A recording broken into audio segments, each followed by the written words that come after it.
Welcome back. Thank you for staying with us. So tonight, I want us to have a collective conversation. So this conversation is not just between me and my guests. It's a conversation between me, the guests, and you, fellow Kenyans, because at the end of the day, this nation belongs to all of us.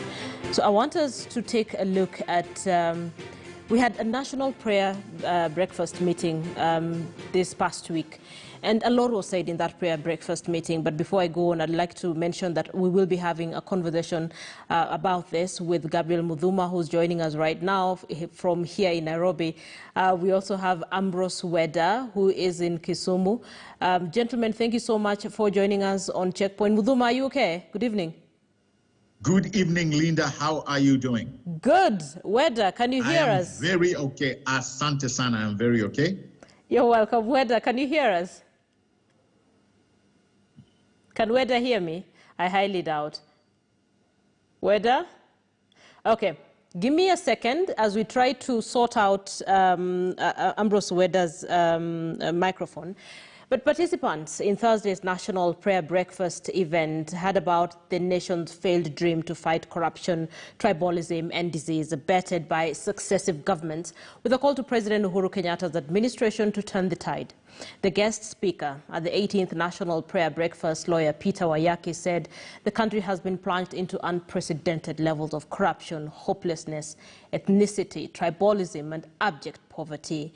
I want us to listen to part of what he told President Uhuru Kenyatta in a reflection of where Kenya is. President, in your inauguration speech on 9th April 2013, you said many wonderful things, and I've enjoyed rereading that speech.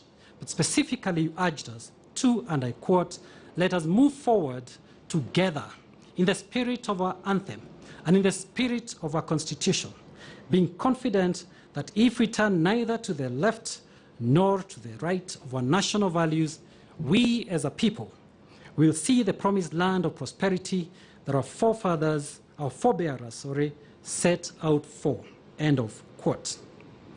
These are wonderful statements, and I would encourage every one of us to please read these speeches because they're available. Yet nearly 60 years since independence and many years after each of these eventful occasions, we remain largely poor, with at least, as of the last estimates available of 2016, at least 36% of us living below the poverty line. It is a fact indeed that not every Kenyan is enjoying breakfast this morning, unfortunately. Many people do not have sufficient or healthy food or water. Many people are unable to educate their children to any decent level. They're unable to clothe, feed, and house their families. Indeed, there are very many people in our country, unfortunately, who fear their best times are behind them. And this is a strategy. This is a tragedy. Most people fear the best times are behind them. And that speech by lawyer Peter Wayaki caused a lot of Kenyans to really reflect and think about where Kenya is. And I want you to be part of this conversation. I did mention that. Take a reflection of the last couple of years. And I want you to tweet me and let me know what your thoughts are on the status of Kenya right now. Please tweet me at Linda Ogutu, at KTN News. I'd like to read your thoughts even as we go on with this conversation that I did mention we'll be having with Gabriel Mudhuma and Ambrose Weda. Weda, can you hear us? Yes, I can hear you, Linda. Good, thank you. So, gentlemen, thank you for joining us on Checkpoint this evening. Allow me to begin with you, Gabriel Mudhuma. Just listening into lawyer Wayaki, and he was talking to the president, seated right in front of him, and he was saying, look, things are not as we had hoped they would be. And this came at an interesting time when you had the president and several leaders praying for the nation. And one would almost ask, is prayer the answer that Kenya is looking for? Good evening, Linda. Well, you know, even being a Sunday, and our good book talks about prayer, but, you know, it talks also about faith, and it also about injecting both and ensuring that there is transformation. You know, we are told by the same good book, you know, faith without action, you know, is dead. So I think we need to actionalize everything that we pray about. Now, Wakili Wayaki actually took us to a historical journey, and he took us back right after independence, and we are all aware and mindful of the fact that we are just about to hit 60 years since independence. And what, just by listening to him that particular day, I was taken back to the very things that we started fighting right at the turn of independence. Linda, if you may recall, we started out by, fighting to ensure that we have education. And here it was primarily to fight the illiteracy level at that particular time. We moved forward to fighting disease and having a great healthcare, or putting up a good and quality healthcare system at that particular point, coming again towards, fighting hunger and disease. And not only that, the core issue that we were fighting then at the turn of independence, apart from those three, was trying to eradicate poverty. Again, today, almost 6 years later, we still seem to be grappling with the very same things that we started fighting at the turn of independence. And our Kili Wayaki brought out these things, and he said, and this is what I took from his core message, because it was amazing to the fact that the president said he could not add anything more. He brought home the issue of accountability and responsibility, and that was not only it. He did not stop there. He talked about how quick we are to deflect, when you go to, we have perfected the art of deflection. That is actually how he put it. And he brought out mostly our politicians, how they run back to their tribal cocoons to seek for protection. I think he was telling us things that we have been struggling with throughout time. But more than anything, as much as we have come through a great tumultuous journey, Linda, we must not forget, we are not where we used to be. There has been great development. There has been great advance, even though it has come sometimes short-sighted, but we are not where we used to be. Are we where we want to be? No, we are not. Do we still have a lot that requires to be done? Yes. And in terms mainly because we are getting it right on development, we need to get it right on the software. And I think we'll talk about this more. Linda, let me give Weda a chance to give his opening remarks. But I think there still needs a lot. There is a lot to be done when we talk about two things: integrity and accountability. We must get those things right, Linda. Integrity and accountability, whether, I'm not so sure whether or not you're able to hear Gabriel Muthuma, but I know you're a man of God, and several times on this show you told us you've been praying for the president at 3 a.m. And listening into lawyer Peter Wayaki just enumerate the journey that Kenya has gone through and where we are right now. And at some point he said, look, Kenyans are frustrated. They've gotten to a point where there's almost zero hope, because at some point you get your hopes raised so high and then someone comes and brings it down to the floor. And he said this during the National Prayer Day. And at the end of that speech, he actually tried to give some solutions to what he seemed to think would be the way out for Kenya. So one, as a man of God, Weda, is prayer the option that's available right now? Will it change anything at all? President Uhuru has a year or so out of office. Linda, thank you so much for having me. Greetings to our fellow viewers this evening. I'm talking from Kisumu, just a few meters away from where the president is. The town, the city looks colorful, and you can smell power and authority in the air. Okay. Linda, the earth is the Lord's and its fullness. This is God's earth. This is God's universe. And anytime you want to go higher, you have to start with the King of Kings, the Lord of Lords, the owner of all things. So prayer forms an integral part of growth. There are things that God has left for us to do. He has already made a decision on it, and you don't have to pray about it. For instance, when you want to steal, you don't pray, should I steal or should I not steal? When you want to take a bath, you say, do I take a bath or I do not take a bath? There are things that he has left for us to deal with. It is left for us to plan. It is left for us to work. It is left for us to look and arrange and organize our lives. The future, some of the things that we do not know, then we ask for him to lead us. So prayer does some part. We ought to do some other part. It is the part where we fail to do that now we think we can cover that with prayer. For instance, you don't have to pray over theft. You don't have to pray over corruption. You don't have to pray over laziness. You don't have to pray over negative ethnicity. There are many things you don't have to pray over because the King of Kings has pronounced himself, he's written it down, he's given it to us.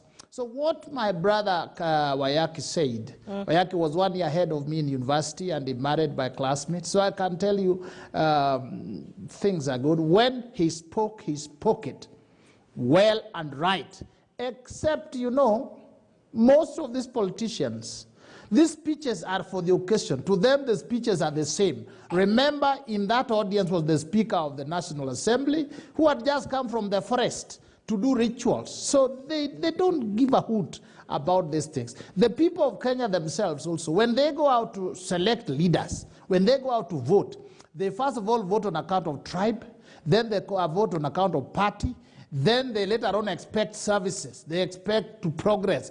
Surely until the day we will take responsibility to say, I want roads, I want good schools, I want good planning, then I vote in the leader who is best placed to provide it, not necessarily my tribesman or tribeswoman.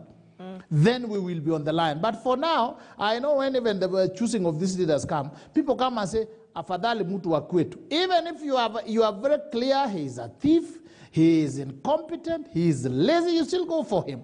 So we have a long way to go. If you look at countries like Singapore, it has been planning, it has been working, it has been seriousness, it has been. But here, occasionally we do our tribes, we do our parties, we do our tribal chieftains. People want to be regional and village spokesmen and women. Now, when you see all this, we have ourselves to blame.